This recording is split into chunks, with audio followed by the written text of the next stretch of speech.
মানে দেখতে তো পাচ্ছেন যে ডিপ জলের ইজারা নেওয়া গরুর হাটে শিল্পীদের চাকরির আশ্বাস মিশার। এইটা এটা আমি কাকে বলেছি? এটা কি আমি কোনো এই জিনিসটা আমি জানতে চাই, এটা কি আমার কোনো সাংবাদিককে বলেছি আমি?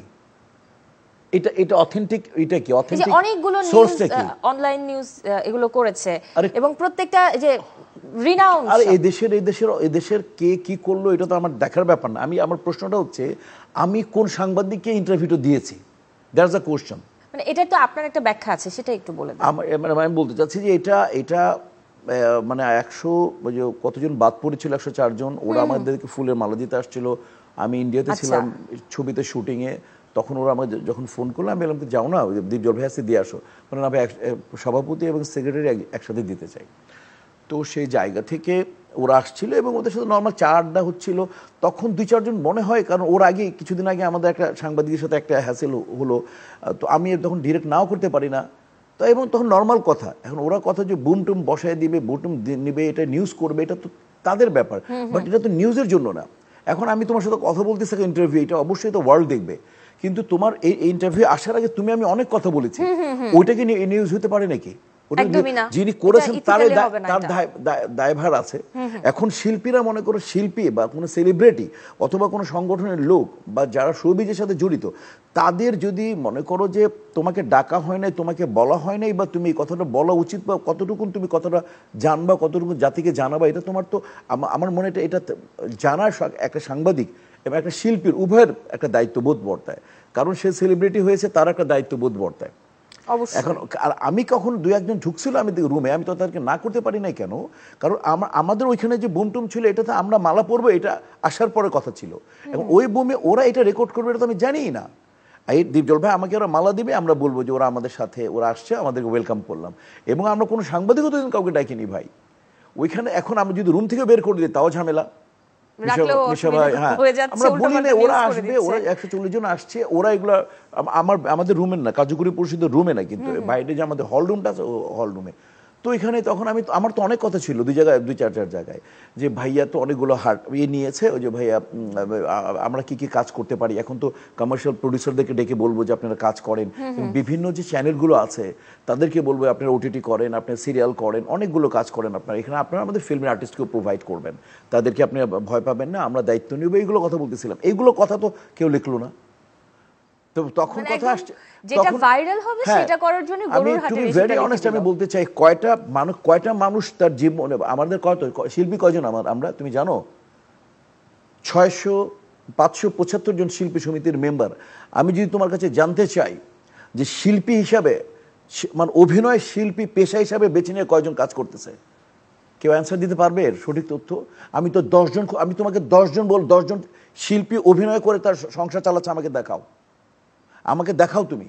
আমি মিশা সওদাগর বললাম তোমাকে 10টা শিল্পী দেখাও যে ফিল্মে অ্যাক্টিং করে তার জীবিকা নির্বাহ করতেছে, 10 জন দেখাও, তাহলে বাকি 565 জন কি করতেছে? ইমন কি করতেছে? আমার ভাই ইমন চলতে হবে না তাকে, নাটক করতেছে, ফিল্ম করছে, পাশাপাশি কি করতেছে? বিরাট একটা কোম্পানির সাথে আছে না? আমার অনেক শিল্পী এরকম আছে না? শ্রদ্ধ আমার বন্ধু আমিন খান আছে না, এখানে অনেকে আমার ভাই ব্রাদার আছে না? তো জীবন নির্বাহ করতে হবে না? তো তার মানে কি তুমি কি বলবো নাকি উনি কেন চাকরি করবেন, উনি এতে সংস্থাতে, ইমন কেন চাকরি করবে, নীরব কেন চাকরি করবে, মিশা ভাই কেন ব্যবসা করবে? এটা তো করা উচিত না। আমরা ভাই আমাদেরকে জীবন নির্বাহ করতে হবে। তো ভাই আপনি আমার জীবন নির্বাহের ব্যাপারে কতটুকু হেল্প করলেন? আপনি আমার কাজের কতটুকু প্রেক্ষাপট তৈরি করে দিলেন? আরে ভাই এটা তো কোনো খবর নেই। আমরা নর্মাল কথা বলতেছি যে আমরা বিভিন্ন চ্যানেলে যাব, আমরা অনুদানের ছবিকে বলবো যে ম্যাক্সিমাম ছবি কমার্শিয়াল ছবি দেন, এগুলো কথা ভাই। এটা কি নিউজ করে এখানে নিউজ? এটা দীপজল ভাইয়ের সাথে আমার নর্মাল কথা যে ভাই আপনি তো অনেক প্রতিষ্ঠান করতেছেন, আমার দুজনের কথা, তারা আমার কথা, নর্মাল কথা, যে ভাইয়ের এরকম মন আছে যে অনেক উনি বড় বড় নিচ্ছেন, বড় বড় কাজ করবেন, বড় বড় উনি ব্যবসার সাথে জড়িত। তো ভাই যদি আমাদের কাজটাকে প্রোভাইড করা যায় না, একটা শিক্ষিত ছেলে কাজ পাচ্ছে না, তো ভাই যদি করে, তো এটা ভাই আপনারা কি বলেন? এটা আমাদের স্ট্যাটাস। এরপরে সবাই আমাদের তো একেবারে প্রথম থেকে অনেকগুলো স্ট্যাটাস আছে না, যে আমাদের কেউ মনে করো একটা ছবিতে সাকিব খান ধরো 1 কোটি টাকার আর্টিস্ট, দেন নায়করা ধরো 20 লাখ 15 লাখ 10 লাখ টাকা থেকে, আমাদের তো 1000 টাকার শিল্পীও আছে। তো ভাই সবার লাইফ স্ট্যান্ডার্ড এক না। আপনি কোন কথা, আপনি তার মানে আপনি ইচ্ছা দীপজল সাহেবকে এবং মিশা সওদাগরকে উদ্দেশ্য প্রণোদিতভাবে এটা আপনি করলেন। আমি তো সাইবার, আমি তো নিউজ করে দিতে পারি, আমি তো, আমার লয়ার বলছিল আপনি করেন, আমি কেস হোক।